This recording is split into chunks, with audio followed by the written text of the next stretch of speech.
Good evening, everyone. This is Mellissa Thomas of Florida National News, coming to you with the evening news rundown with July 3rd, Independence Day Eve. Happy Friday to you guys. Hopefully, you guys are going to have a great weekend. Thanks for tuning in. So, as usual, we like to bring you guys the latest reports globally in the United States and in the state of Florida as it relates to COVID-19 cases and deaths. So, globally, the World Health Organization is reporting over 10.72 million confirmed cases and over 517,000 confirmed deaths. Here in the United States, we're seeing over 2.77 million confirmed cases and well over 129,000 confirmed deaths. Here in the state of Florida, where we saw a record-shattering uptick in cases yesterday, the daily rate for yesterday was about 10,000 confirmed cases. Today's total is over 178,000 confirmed cases, and we are at over 3,700 confirmed deaths total between residents and non-residents. Now, jumping over to our world story, Mexico and several other Latin American nations are seeing an increase in positivity testing rates for COVID-19. As of right now, Mexico and Bolivia are among the highest in the world at a 50% positive test rate. Now, normally the barometer is 5% or less positive for countries to be able to reopen. 10% is troubling, and 20% usually means a massive outbreak. So needless to say, a 50% rate is pretty alarming. However, so far, according to reports, Mexico has chosen not to do wide-scale testing. They have limited their testing to people who are, among the sickest of their patients. Previously, Deputy Health Minister Hugo Lopez-Gatell had said in late May that anything more than that would be, quote, a waste of time, effort, and resources. And in addition, as part of what's causing the increase in positivity rates as well, is that several of the Latin American nations are not necessarily practicing or enforcing, I should say, social distancing measures, much in the way that we've seen here, that, a lot of the restaurants and not restaurants, but supermarkets, some of the larger businesses have gone ahead and put lines down on their ground, offered ways for people to line up in a way that enforces social distancing. In several of the nations there, they have chosen not to do that. And Mexican President Andrés Manuel López Obrador, he said to the Mexican Senate recently, quote, "Our purpose is not to count every case, but to use modern and efficient mechanisms to tackle the pandemic." He says deaths in our country are associated with diabetes, hypertension, and obesity.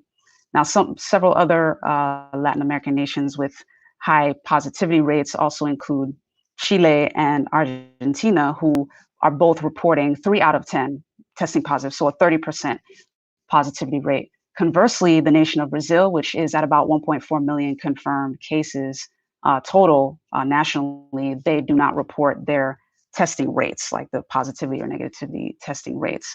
But that is where we are in those nations. And so far, Latin America currently accounts for about half of the daily deaths from COVID-19 globally, according to reports. So watch this space. We'll continue to keep you guys updated where that is concerned. You guys know we like to keep you guys updated in general. Jumping here to the United States, Texas Governor Greg Abbott has laid down his mask mandate for the state of Texas, but particularly for most of the counties that have more than 20 coronavirus cases right now. So he is requiring a mask, of course, that covers the nose and mouth to be worn at a business or any other building that's open to the public, as well as outdoor public spaces where social distancing is not possible. There are a few exceptions, including children who are younger than 10 years old, people who have a medical condition that prevents them from wearing a mask, and people who are eating and drinking. Of course, you can't eat or drink with a mask on, and people who are exercising outdoors. Now, the mask went into effect as of 12:01 p.m. today. So now the folks in Texas, they definitely have to have their masks. However, counties with 20 or fewer active cases can be exempted if they opt out. Now, in addition to this, Governor Abbott is also signaling that he's rethinking plans to reopen the state's public schools for in-person classes this fall, given the level of cases that he's seeing in the state of Texas. After, state officials last month indicated that, it would be safe. But he was saying, quote, if COVID is so serious, then it may mean that students are having to learn from home through a distance learning program, something like the use of Zoom or FaceTime or other strategies where a teacher in real time will have the means to speak with a student. So he's continuing to adapt there. Additionally, he has chosen to reduce the in-person maximum for any interior attendance. So it went from over 100 people, the maximum was 100 people. He has now brought it back down to 10. So any local areas that you're attending, particularly outdoor gatherings, you want to make sure there's a 10-person maximum there. And of course, he's leaving that up to local officials to make sure to enforce that. Jumping down here to the state of Florida, there is a new drive-through COVID-19 mobile free testing site, which is Camping World Stadium. Camping World Stadium is the next one to go ahead and do that. There have been various locations throughout the city of Orlando that is a part of this program. The free drive-through mobile testing site will open on Wednesday, July 8th from 9 a.m. to 1 p.m. So you do have to schedule an appointment. So in order to schedule an appointment, be sure to go to the website below to schedule your appointment. However, you only have to be 18 years or older. You can be walk up, drive up, or ride a bike to the site.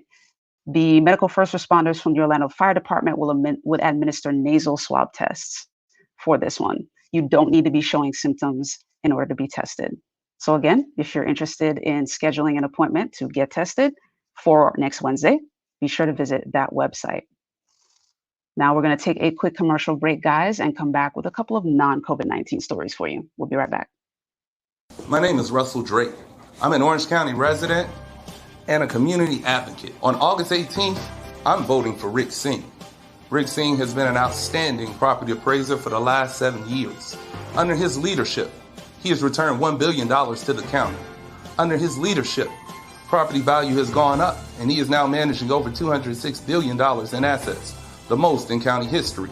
Under his leadership, there have been a series of awards won by his hardworking staff. He has set the tone for that. Furthermore, he's a man of his word. He's no stranger to the community. From the east to the west, from the north to the south, property appraiser Rick Singh is in the community. He held a series of homestead exemption seminars around the county, catering to your needs. Rick Singh is here for the people.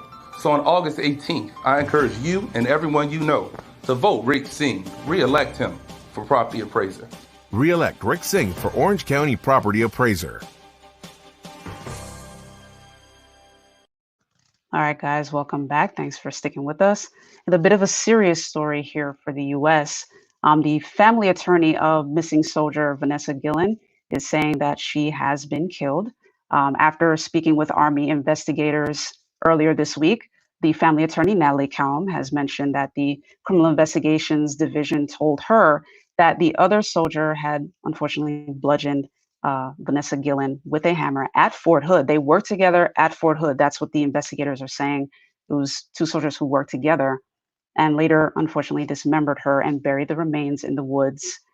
Now, she met with the investigators on Wednesday evening and, was told that the soldier had gone, cleaned up the area where she was killed, placed her body in a container, and wheeled her out to his car. Of course, the attorney was outraged. She said, quote, "The whole thing is devastating, gruesome, and barbaric." But the Army is also reporting as of Wednesday that a soldier who was suspected in Vanessa Guillen's killing had killed himself or disappearance. He had killed himself. And so far, the Army is also viewing a civilian suspect as well. They've already arrested a civilian suspect.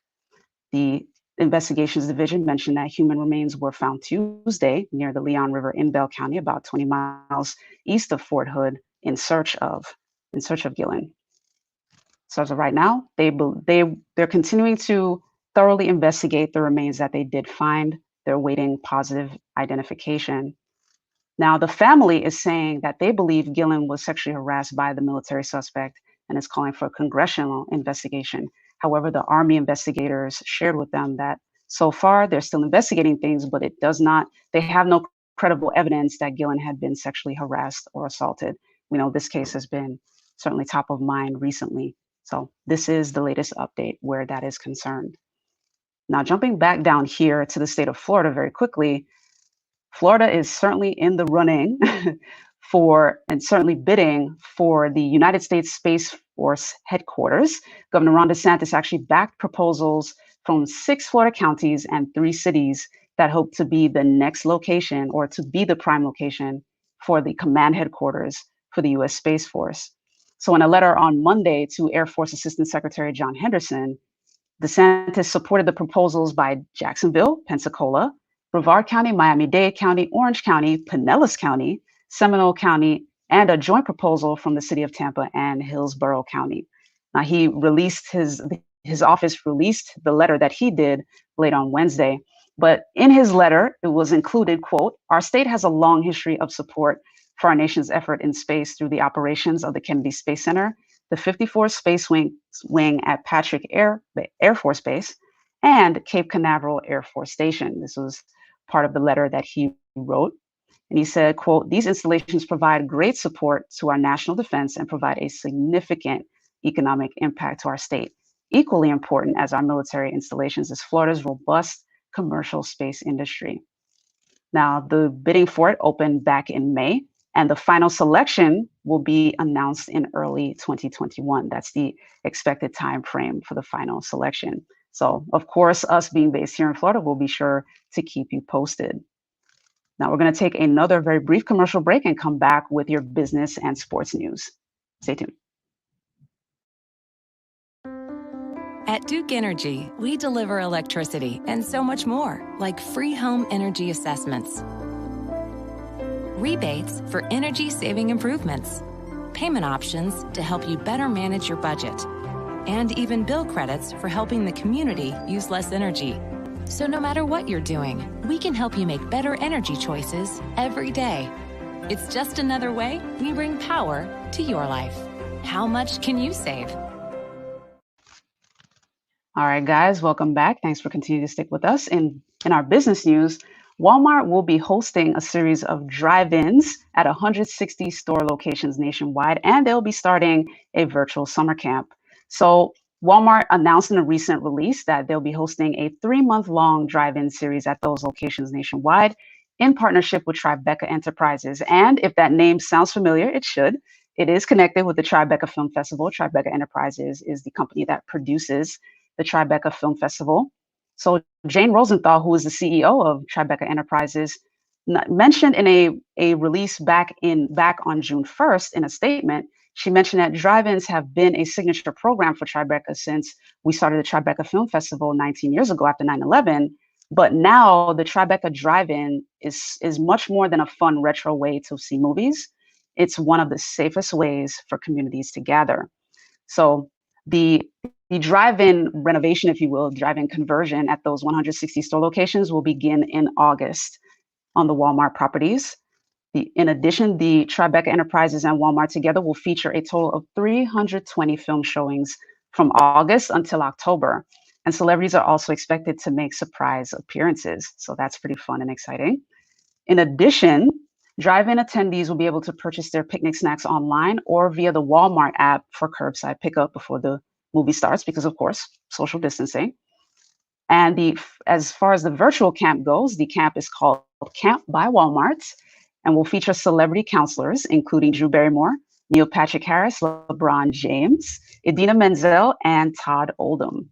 So the store's app will feature 50 camp activities and celebrity-led sessions starting next week, July 8th, plus 200 more new activities throughout the summer. So a bit of exciting news there. Now, jumping to your sports news, something interesting happened while the quarantine was going on, particularly the back and forth that we heard our lovely Casey Hudson reporting in her FNN Sports Take. While everyone was under lockdown and while even the MLB was still in quarantine, there was a bit of an all-star Sandlot match going on right here in the state of Florida, in Palm Beach. According to the Athletics' Britt Garoli, a group of more than 30 players, including Washington Nationals ace Max Scherzer, Houston Astros right-hander Justin Verlander, New York Yankees slugger Giancarlo Stanton, and St. Louis Cardinals first baseman Paul Goldschmidt. They all had congregated at Palm Beach Gardens High School to hold an impromptu training camp. Now, on 2 occasions, the workouts kind of morphed into full-on games, 9-inning sandlot-style baseball games that would have been must-see events if they were available to the public. Now, according to Eric Cressy, who owns Cressy Sports Performance Gym and was kind of the organizer for that sort of training camp there, he did take some video of both games. So, make sure to look him up. Cressy's gym also, obviously hosts more than just baseball. He's got some NFL clients there as well. Indianapolis Colts quarterback Jacoby Brissett was on hand throwing passes at the gym as well. But the most important takeaway here is the fact that all these players were congregated together to do the training camp, if you will. And fortunately for them, there were no positive cases because, of course, the biggest thing is social distancing. So fortunately for them, there were no positive cases reported. Hopefully all the gentlemen involved are still okay. Now we're going to take another quick commercial break and we'll wrap up with our entertainment story. Stay tuned. It takes experience to know the difference in property values. For example, this business is not the same as this business. And this house is definitely not the same as this house. And this, well, this is definitely not the same as this. And that's why it's important to have someone who understands true property appraisals to help our community grow, while making sure everyone pays their fair share. Because experience matters. Re-elect Rick Singh for Orange County Property Appraiser. All right, guys, welcome back. Thanks for tuning in as we wrap up with your entertainment story. Fox TV has announced that it's going to begin production on 6 new pilots once it's safe for them to begin the productions. They're basically still counting on, still planning to shoot all the pilots that it ordered before the COVID-19 pandemic. They had this green light already prior to the pandemic hitting. They announced Thursday that single camera comedies Pivoting, starring Eliza Coupe, and This Country, starring Sean William Scott, will move forward, as well as dramas The Big Leap with Scott Foley, Blood Relative starring Melissa Leo, The Cleaning Lady, and a still untitled Goonies-inspired project.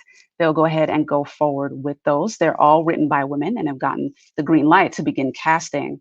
So the shows will begin production once it's safe, and they are slated for the new 2020-2021 broadcast season. So congratulations to Fox, and congratulations to the ladies who wrote those scripts and are ready to go forward with those productions.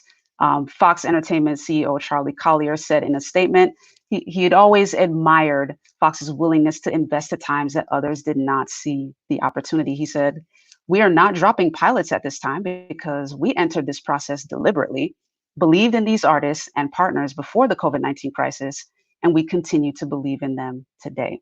So that's great news, and we look forward to those shows coming on in the new fall season. Particularly for those of us who like that kind of entertainment, we're all kind of secretly jonesing for some new material, right? We're kind of missing that production value for those who can't shoot right now. So be sure to continue to follow us here at Florida National News as we continue to bring you updates. Coming up at 8 p.m. tonight, it is Friday, so Casey will be back with the FNN Sports Take for you guys to bring you all the sports updates as we head into 4th of July weekend. And if you haven't yet, be sure to like us on Facebook at Florida National News, at FNN News TV, and at FNN News Live. Be sure to subscribe on YouTube. You'll find us there at Florida National News, and click the bell icon to get all the notifications. And you can follow us on Instagram. You'll find us there at Florida National News. But that does it here for us, guys, for the Evening News Rundown. Be sure to have a wonderful Friday night and happy Independence Day tomorrow. Take care.